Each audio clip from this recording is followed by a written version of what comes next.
What's up, guys? The Cornerman, Ryan the Mighty Quinn here, and tonight we're going to talk about exactly why the UFC Fight Nights in 2022 have been absolutely crushing it lately. I mean, I'm not the only one who says this. The last 3-4 months have been absolutely crazy with the Fight Nights. They've been way better than the pay-per-views, although UFC 273 looks like it's really going to rock it.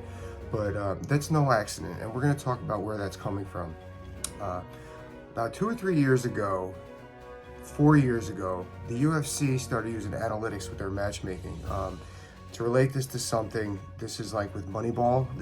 Moneyball sabermetrics started the analytics craze in sports with human effect, human error. This is no different with matchmaking. Now, where does the analytics come in MMA and combat sports?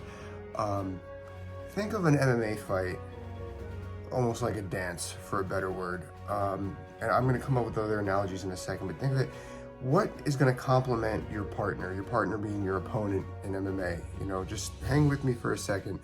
Think of it like, for you pro wrestling fans, think of it like Ric Flair, Ricky the Dragon Steamboat, Rob Van Dam versus Jerry Lynn. You know, people who are just meant to wrestle each other. Shawn Michaels and Bret Hart. Let's forget about what happened with them outside. Things like that.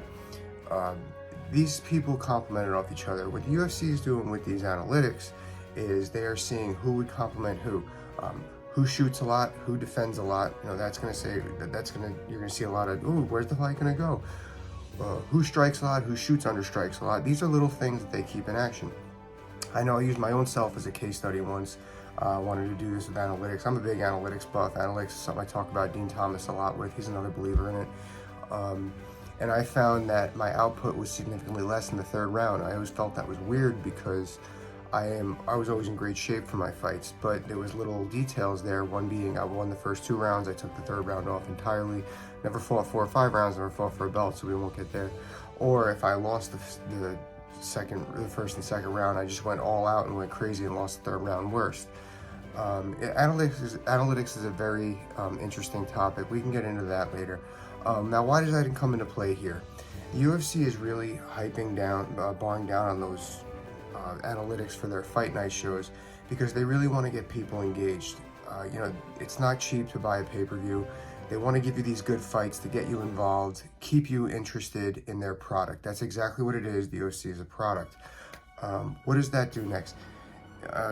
For dramatic effect, come fight night for the pay-per-views, they really only have to sell the main event, you know, main event, co-main event, because you're invested, you're believing in this product that you're seeing. For if this is so good for a free event, it could only be better when I'm paying, you know. That's not always the case. Actually, often, a lot of times, people feel they get a little gypped in the pay-per-views, you know. Unfortunately, that happens, and of course, things happen. You think it's going to be a great fight, even with the analytics involved, and, you know, somebody gets knocked out or submitted in 10 seconds. That's why we watch it anyway. People shouldn't really complain. One thing I remember that I thought was an outstanding fight and an analytical approach, but the casuals kind of hated it, was Francis Ngannou versus Cyril Gane. I thought that fight was outstanding. I thought that fight it went everywhere. Analytically speaking, statistically speaking, it was a great fight, but unfortunately, it wasn't so good for eye candy, I guess people say, because, you know, let's face it, they want to see people knock out their heavyweights. But yeah, guys, that's where we're going with that. I think because the analytic approach with matchmaking for the UFC and MMA as a whole has really raised the par on these fight night shows. You know, Columbus was insane. UFC London, forget about it. You know, and that's really going to bring up their product, so the consumer, me and you, are ready come fight night for a pay-per-view. And then we're invested emotionally, we're charged, we got the buddies coming over, we're gonna, you know, crack out the coolers, a couple of sandwiches, we're ready. And by the time the night's over, we realize, oh, you know what, this wasn't like a fight night, but man, these fight nights are killing it anyway, screw it. So I guess that's where it's coming from. That's what I got, guys. We got a lot of good stuff coming the next couple of weeks. No fights this weekend. That's okay though. Got a lot of Bellator fighters coming up in the next week. A lot of Bellator. Rakim Cleveland, Danny Sabatello. Can't wait to get these guys on. They're 2 of my boys. And we're going to go back to our Monday morning cornerman as well as our MMA picks.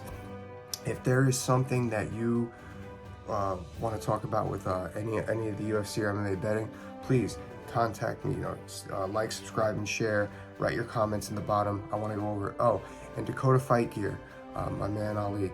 He's going to start working with me. We're going to start doing some equipment or t-shirt giveaways. Can't wait to work with him on that. And that's really all I got, guys. Let's enjoy these fights coming up next couple weeks. Talk to you soon. Bye-bye.